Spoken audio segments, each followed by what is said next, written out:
aujourd'hui la première vidéo avec notes. Oui, j'ai des notes pour une fois. Il faut savoir que cette vidéo je l'ai déjà tournée 2 fois. Et c'était un chaos total, j'avais toutes les idées dans ma tête, mais il valait mieux que je les mette sur papier, que je les organise parce que sinon vous n'aurez rien compris à la vidéo, je crois. Alors, comme j'ai été me faire tatouer il n'y a pas longtemps, je vous en ai parlé dans ma vidéo de favoris du mois de juillet, j'ai demandé si ça vous intéressait sur Hello Coton, il me semble, une revue sur les tatouages et vous m'avez dit oui. Donc je reviens, donc on va en parler tout de suite de tout, dans tous les détails, accrochez-vous. Je pense que vous pouvez prendre boisson, petit gâteau, tout ça.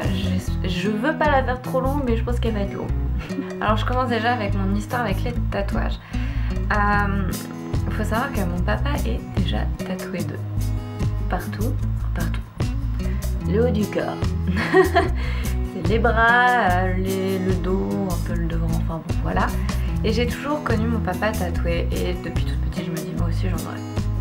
Tout simplement. Moi aussi j'en aurais. J'adorais les tatouages Malabar déjà à l'époque. Donc voilà. Et pour mes 18 ans j'ai dit papa je veux un piercing de nombril. Vous allez me dire mais quel est le rapport? Parce que je savais que mon père, pour engager la chose, pour avoir un premier tatouage, parce que je le voulais assez tôt au final. Puis là je mets 16 ans, je réfléchissais à mon premier tatouage. Et je savais très bien qu'au piercing il allait me dire non. Donc il m'a dit non, j'ai fait ok, mais alors je veux un tatouage. Et là il m'a dit bon bah je peux rien dire. Donc pour mes 18 ans j'ai eu mon premier tatouage. Donc la photo va apparaître sur par là. Et donc j'étais heureuse. Et donc, je me suis fait tatouer pour le premier à mes 18 ans avec mon papa qui m'a accompagnée. Et sincèrement la veille, toute la nuit, j'ai rêvé que le mec il me faisait des traits dans le dos au lieu de me faire mon tatouage. Enfin bon voilà. Quand on fait le premier tatouage, du coup on se dit mais de toute façon je ferai que celui-là, il n'y a pas de raison que j'en ai d'autres, un seul ça me suffit, blablabla. Sauf que non, voilà, ça fait quelques années maintenant, enfin ça fait au moins 2 ans que je rêve de me faire mon deuxième tatouage que j'ai fait il n'y a pas longtemps là. Enfin, 3e tatouage, mais le 2e que j'ai fait au mois d'août. On va y arriver. Donc la fameuse pluie de fleurs de cerisier du Japon. On voit énormément de branches de fleurs de cerisier du Japon, mais moi je voulais une pluie de fleurs. Je suis pas compliquée.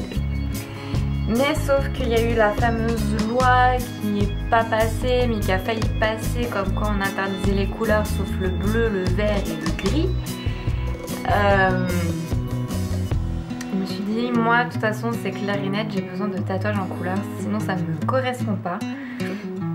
Et donc j'ai énormément reculé le fait de me refaire faire un tatouage jusqu'à fin juillet.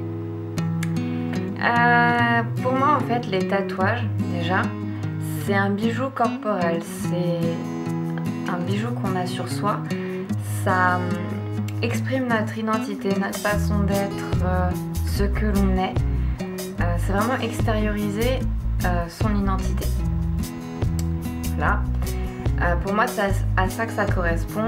Mes tatouages sont tous en concordance les uns avec les autres. Je ne me voyais pas avoir des tatouages qui n'avaient aucun lien les uns avec les autres. Donc voilà, j'ai un papillon, une lune, des fleurs, c'est la nature. Je suis quelqu'un d'assez naturel, spontané. Et ça rappelle aussi le non-contrôle qu'on a sur la nature. Moi je suis quelqu'un qu'il ne faut pas étouffer, sinon c'est clair que moi je dégarpille direct, je vais voir ailleurs. Enfin voilà, ça exprime plein de choses de l'être, de ce que l'on est. Bien sûr, il faut que ça nous plaise. Donc j'ai fait mon deuxième, donc la lune, un joli schéma, enfin la jolie photo ici, fin juillet. Et comme en fait j'y suis allée genre le mardi, ils m'ont dit allez rendez-vous jeudi. Ok, pas de souci. Et du coup comme ils avaient vraiment de la place, en fait l'été il n'y a personne qui vient se faire tatouer. Non seulement parce que normalement on n'a pas le droit de s'exposer au soleil pendant minimum 1 mois, on n'a pas le droit de prendre de bains de mer, tout ça. Donc les gens ils préfèrent faire ça l'hiver, c'est normal. Et comme me disait le tatoueur, ils vont aussi se faire tatouer à l'étranger. Voilà. Donc voilà, et après j'y suis retournée peu de temps après pour prendre rendez-vous, genre une semaine après j'avais rendez-vous pour ma pluie de fleurs. Donc à l'espace d'une semaine de tatouage. Donc voilà. Les conseils que je dirais avant de se faire tatouer, il faut vraiment bien choisir ce que l'on veut, avoir une idée bien précise. Et limite, si on a un dessin, vous avez le droit de prendre un dessin d'internet, vous l'accrochez sur un mur ou que vous êtes sûr de passer devant tous les jours. Et il faut au moins pendant, le mieux ça serait au moins une année, mais au moins pendant 6 mois vous passez devant et vous ne vous lassez pas du dessin. Là au moins vous êtes sûr que vous n'allez pas vous lasser du dessin sur vous.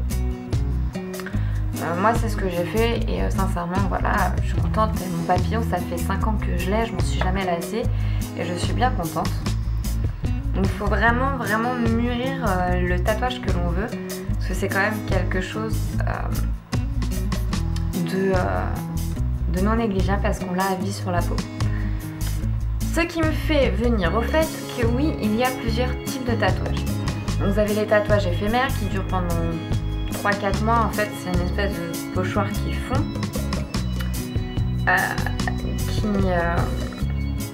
en fait ils ne plantent pas l'encre dans la peau, c'est juste éphémère, c'est sur la surface de la peau, c'est juste que c'est une matière qui adhère plus facilement et ça s'estompe dans le temps. Ça voilà, c'est vraiment quand l'été vous avez envie d'un petit truc, machin bidule. Donc il n'y a pas besoin de cicatriser, il n'y a pas besoin de mettre de la pommade, blablabla. Après il y a ce qu'on appelle les tatouages semi-permanents, c'est-à-dire on vous pique bien dans la peau comme pour un tatouage normal, mais c'est une encre qui a une durée de vie de 2 à 5 ans et c'est encore très aléatoire et sincèrement ça je vous le déconseille. J'ai vu des choses, c'est-à-dire le tatouage il ne s'en va jamais complètement, vous avez des espèces de taches, enfin ça fait un truc moche quand ça part et au final vous êtes obligé quand même de passer au laser pour enlever les résidus ou de faire un tatouage permanent par dessus pour recouvrir.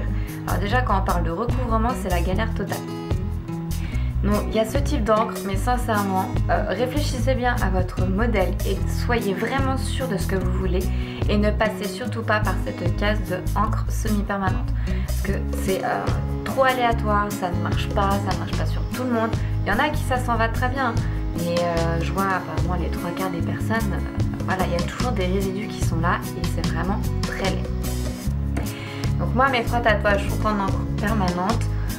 Et je suis très satisfaite quand vous avez un bon tatoueur, que c'est bien fait, ça vieillit très bien.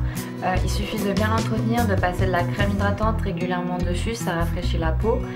Les gommages, je pense qu'il faut quand même... Moi j'y vais mollo sur mes tatouages, histoire que ça use pas trop la peau, parce que si vous irritez la peau, il y a un surplus d'encre qui va partir en trop et du coup vous serez obligé de faire des retouches. Alors, quand vous allez chez le tatoueur, comment ça se passe? Donc vous avez le droit d'amener soit un modèle que vous avez vu sur internet et vous dites je veux exactement celui-là, soit vous lui dites je veux un dessin et vous l'expliquez et c'est lui qui le dessine. En fonction des tatoueurs, moi je sais que mon tatoueur quand c'est lui qui le dessine, il prend pas plus cher que si c'est un dessin que vous ramenez d'internet, qui photocopie et qui met sur le stencil. Mais il y en a, quand c'est le dessin fait par le tatoueur, c'est un peu plus cher forcément. Quand vous avez la couleur c'est plus cher. Plus c'est gros, plus c'est cher, plus il passe de temps, plus c'est cher. Enfin voilà. Moi je sais que mon tatoueur pour la lune, j'en avais pour 81 €. Ça, j'y ai passé une bonne heure. Pour le papillon, c'était 180 et j'y suis passée 45 minutes. Et pour la pluie de fleurs qui me fait tout le côté, ça a duré 3 bonnes heures si c'est pas quasiment 4. Et il y en avait pour 350. Alors il faut savoir que mon tatoueur fait des prix très raisonnables pour un très bon travail. Sincèrement le travail est nickel, j'ai aucun souci. Je vais quand même aller faire des retouches parce qu'il y a 2-3 trucs qui m'ont oublié un contour ou il y a un dégradé qui je voudrais un peu plus comme ça, enfin voilà. Mais sachez qu'en fonction des tatoueurs, le prix varie, la façon de faire varie. Donc il faut vous renseigner avant, une fois que vous avez votre modèle. La douleur, grande question. Elle est plus ou moins intense en fonction des zones, si c'est de la peau molle, de la peau grasse, de la peau fine. Ça dépend aussi comment votre peau est faite. Il y a des peaux qui sont plus ou moins faciles à travailler. Par exemple, les personnes qui sont musclées, qui ont la peau élastique et très tendue, c'est la peau la plus nickel à travailler. Ce n'est pas mon cas. Je sais que le papillon sur la hanche, j'ai quasiment rien senti, sauf au moment où il y a la petite partie sur le haut de la fesse où là c'est de la peau molle et bon, voilà, mais ça m'a pas fait hyper mal. La lune, comme c'est là, la peau elle est super fine, c'est comme sous les bras là, c'est hyper fin, ça m'attire un peu plus, genre il me tatouait là, ça me tirait jusque là. Mais bon voilà, vous savez que c'est une douleur momentanée, après une fois que c'est fini, vous avez plus mal. Par contre, ma pluie de fleurs de cerisier, j'ai eu la bonne idée de la faire et en même temps je la voyais pas ailleurs. Dans la zone la plus douloureuse du corps. Je suis un peu sado sur les bords je crois. Donc en soi, si vous voulez, au niveau des côtes et sur le ventre, là où c'est le creux, juste en dessous les côtes, le ventre, là, la peau elle est hyper molle. Et sur le bord des côtes où c'est assez flex, mon dieu, mais je crois que j'ai insulté mon tatoueur de tous les noms à l'intérieur de ma tête. Et pourtant, je me dis, faut pas que je bouge, limite, faut pas respirer. Parce qu'on veut que ça soit bien fait, bon c'est assez difficile pour eux. Il m'a fait faire des pauses quand même entre temps parce que c'est dur. Mais voilà, il y a des zones plus ou moins douloureuses. Après je sais que le haut de la cuisse, quand il arrivait là, ça faisait beaucoup moins mal. Voilà, mais sachez que vous prenez votre mal en patience, vous avez décidé de le faire là. Vous serrez les dents un bon coup, après c'est fini, vous le regrettez pas parce que vous avez pris au bon endroit où vous voulez et c'est nickel. Voilà, après je sais que ça a été douloureux pendant encore sur les côtes pendant 3-4 jours, alors que normalement le lendemain c'est fini. Hein. Fallait vraiment pas que ça frotte, j'étais vraiment à vif, mais en même temps il m'a énormément colorié les fleurs. C'est un tatouage plein quasiment, c'est normal. Et voilà, la douleur c'est comme pour les piercings. Bon, les piercings c'est un petit coup et puis c'est fini. On prend sur soi, on le veut le tatouage, donc voilà, après on sait que c'est là, c'est fini et ça fait plus mal. Donc moi sincèrement je me dis c'est momentané et puis basta. Alors la relation avec le tatoueur, sincèrement, quand vous lui demandez tel modèle, tout ça, moi je sais qu'en général les tatoueurs ils sont sympas, j'ai jamais eu de soucis avec. Là où j'ai été, même ça charrie un peu dans tous les sens, c'est ça qui est marrant. Et donc ils vous donnent leur avis sur un modèle, s'ils sont pas tout à fait d'accord avec vous, mais vous restez maître de ce que vous voulez. Après c'est quand même bien de prendre en compte l'avis du professionnel qui vous tatoue. Bon c'est un petit truc comme ça, moi la lune je la voulais bleue, il voulait pas me la faire en bleu. J'ai fait si je vais en dégrader de bleu parce que je savais, parce qu'il me dit oui une lune bleue ça n'existe pas. Je fais si la lune bleue c'est la deuxième pleine lune du mois et voilà ça existe. Elle est pas bleue mais ça s'appelle comme ça. Et donc du coup il me l'a pas assez dégradé à mon goût, je voudrais un dégradé plus foncé sur les pointes. Enfin bon voilà. Mais quand sachant que sur le modèle que je lui ai montré, elle était bleue. Je savais que ça pouvait se faire, que ça allait avoir un rendu joli. Mais si vous avez des doutes, laissez faire le tatoueur. C'est comme moi pour les fleurs. Il m'a dit, j'ai pas envie de te les colorier complètement en rose, je veux laisser un peu de blanc. Enfin blanc, de peau quoi, non coloriée. Et ben je l'ai écouté et ça rend beaucoup plus joli comme ça. Voilà, quand vous êtes un peu dans le vague, laissez le tatoueur faire ce qu'il a un peu envie. Il tatoue depuis des années, il en a vu passer. Vous pouvez lui faire confiance. Quand vous choisissez votre tatoueur, l'important c'est quand même de prendre un tatoueur où vous savez que c'est propre. Il faut que ce soit des aiguilles stériles à usage unique, il faut que tout soit propre. Il faut qu'il mette, moi je vois, il met du papier, du film étirable alimentaire partout autour. Il a des plastifs de protection autour de son matériel, tout est propre, tout est nickel. Il a des gants quand il vous tatoue, enfin voilà, faut vraiment qu'au niveau hygiène ce soit irréprochable parce que vous pouvez vraiment choper des saletés avec ces trucs là. Je crois qu'il y a l'hépatite B, enfin voilà, franchement ça peut être dangereux si vous choisissez un tatoueur qui est dégueulasse. Normalement ils doivent être aux normes donc censé pas y avoir de soucis. Mais vous avez le droit de demander à voir le matériel qu'ils utilisent avant de prendre rendez-vous pour vous faire tatouer. Hein. Normalement ils n'ont rien à cacher, ils vous le montrent. Hein. Vous le demandez, ils le montrent. Alors, au moment où on tatoue, il faut éviter de bouger. Voilà, une fois que c'est fait, il faut savoir qu'il faut que le tatouage soit toujours humide avec la crème au moins pendant 15 jours. Moi je dis surtout la première semaine parce que la première semaine c'est là où je cicatrise et c'est là où ça commence à peler. Donc c'est à dire que moi je sais qu'au bout d'une semaine j'ai les croûtes qui commencent à peler, à tomber petit à petit. Et c'est là où je barbouille bien de crème, je fais pour que ce soit toujours humide. Parce que la crème cicatrisante ça permet non seulement à ce que ça cicatrise complètement bien et plus rapidement, et que juste ce qu'il faut de surplus d'encre, je vais y arriver, parte. C'est pour ça aussi qu'il ne faut surtout pas gratter les croûtes.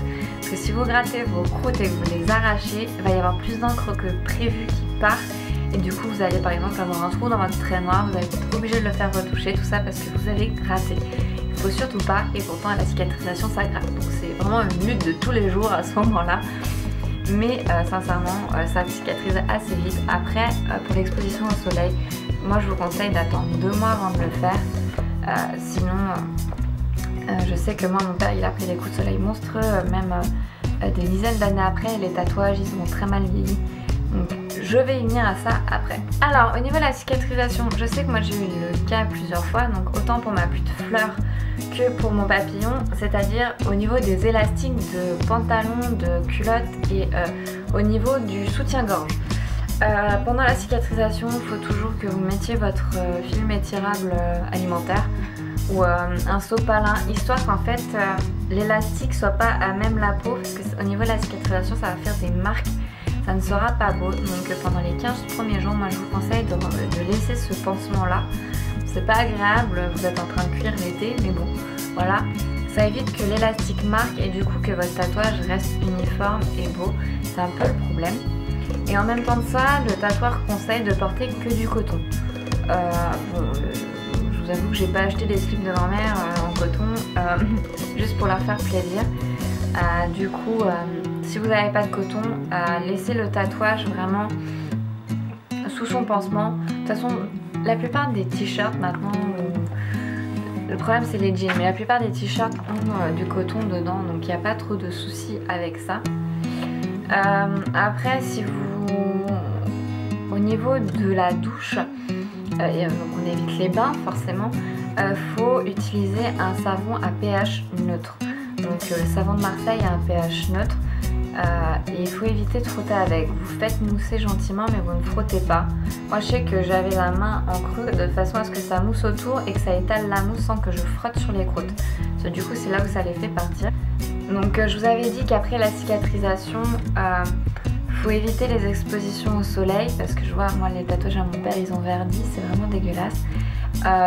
Vous pouvez vous exposer mais vous les protégez avec de l'écran total. Moi j'ai fait ça, mon tatouage il a pas bougé et sincèrement il est nickel. Mettre de la crème hydratante assez régulièrement afin que les cellules de la peau se régénèrent assez facilement et faire des gommages très très doux de façon à ce que votre tatouage garde toute sa jeunesse et c'est le mieux au final parce qu'on voit que quand même au bout d'un certain temps il faut faire retoucher les tatouages pour que les traits redeviennent un peu plus nets, tout ça. Mais plus tard vous le faites, mieux c'est. Mieux c'est. On va y arriver. Normalement ils disent au bout de 5 ans, mais je vois mon tatouage il a 5 ans, j'ai pas besoin de le faire retoucher. Donc je pense que ça peut attendre une dizaine d'années, une quinzaine d'années. Si vous l'entretenez bien, je vois pas pourquoi ça tiendrait pas 20 ans. Voilà.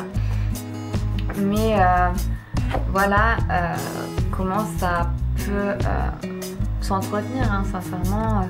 Un tatouage, quand vous faites ce qu'il faut et qu'il a bien été fait et qu'il a bien cicatrisé, il n'a pas de raison de bouger. Donc voilà, j'ai fait le tour des tatouages.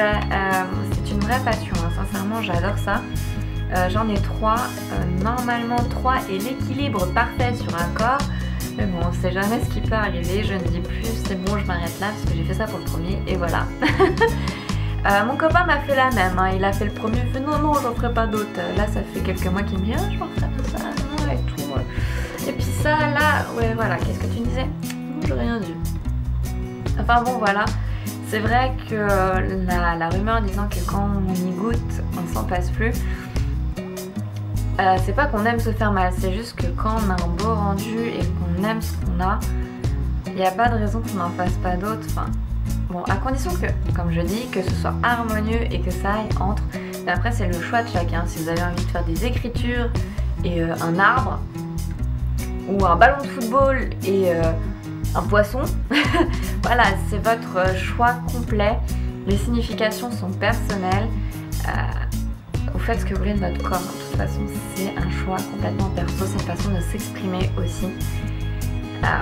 Tout en laissant du mystère pour les autres. Enfin voilà.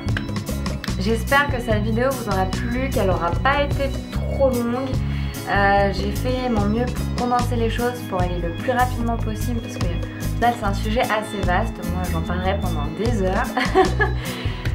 Si vous avez des questions, n'hésitez surtout pas à les poser, j'y répondrai avec plaisir.